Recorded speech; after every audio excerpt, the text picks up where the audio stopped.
এবার বিনামূল্যে বৃদ্ধাশ্রমে অন্তিম শয্যায় ব্যবহৃত সামগ্রী দেয়ার লক্ষ্যে সমঝোতা চুক্তি স্বাক্ষর করলেন ভোলার লালমোহনের সন্তান শওকত আরিফ।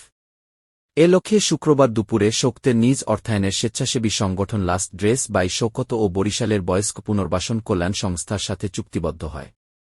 এ সময় সমঝোতা চুক্তিপত্রে স্বাক্ষর করেন বয়স্ক পুনর্বাসন কল্যাণ সংস্থার পরিচালক সাখাওয়াত হোসেন ও লাস্ট ড্রেস বাই শওকতের পরিচালক শওকত আরিফ। শওকত আরিফ দীর্ঘদিন যাবত নিজের স্বেচ্ছাসেবী সংগঠনের মাধ্যমে অসহায়, দুস্থ ও বেওয়ারিশ মানুষের মরদেহ দাফনের জন্য প্রয়োজনীয় সামগ্রী প্রদান করে আসছেন।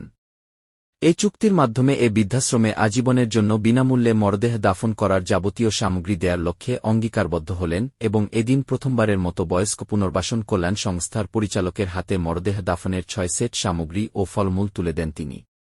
বিনামূল্যে মরদেহ দাফনের সামগ্রী দেয়ার বিষয়ে লাস্ট ড্রেস বাই শওকতের পরিচালক শওকত আরিফ বলেন, মানুষ মাত্রই জীব মাত্রই মরতে হবে।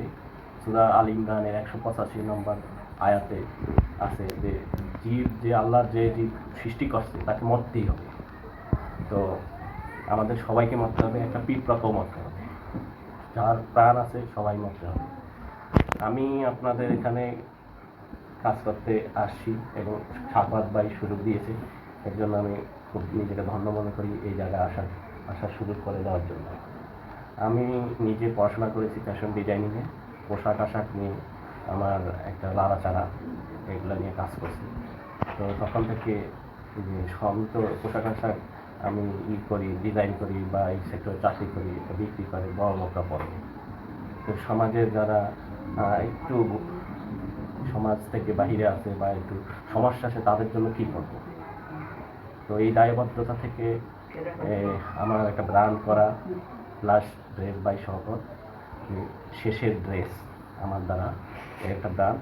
এই ব্র্যান্ডের আওতায় আমি আপনাদের যারা মৃত্যুবরণ করে, যাদের মৃত্যুবরণ করার পরে আত্মীয় স্বজন নেই, দাফন কাফনের ব্যবস্থা করতে পারে না, দেখা যায় লাশ পড়ে আছে রাস্তায়, চাঁদা তুলতেছে এই লাশ দাফন করার জন্য, এই জন্য লাশ কবর দিতে অনেকদিন দেরি হচ্ছে।